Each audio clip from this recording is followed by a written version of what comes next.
মাত্র 30 সেকেন্ডে মিলিয়ে নিন আপনার হার্ট অ্যাটাকে মারা যাওয়ার সম্ভাবনা কতটা বেশি।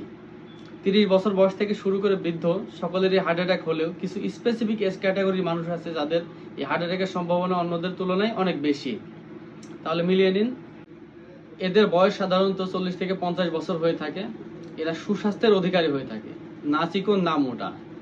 এরা অর্থনৈতিকভাবে সচ্ছল হয়ে থাকে, সাধারণত পোলাও, বিরিয়ানি, মাছ, মাংস ইত্যাদি খাবারে অভ্যস্ত থাকে।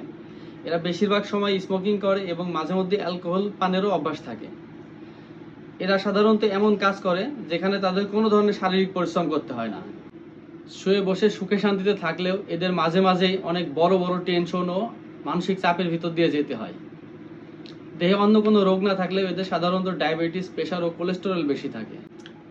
এদের পরিবারে বংশগতভাবে হার্ট অ্যাটাক ও ব্রেন স্ট্রোকের হিস্ট্রি থাকে। তাই উপরের এই বৈশিষ্ট্যগুলো যদি আপনার সাথে মিলে যায়, তাহলে আপনি এখন থেকে নিজের এক্সট্রাভাবে কেয়ার করা শুরু করেন। ভালো থাকবেন, সুস্থ থাকবেন। আসসালামু আলাইকুম।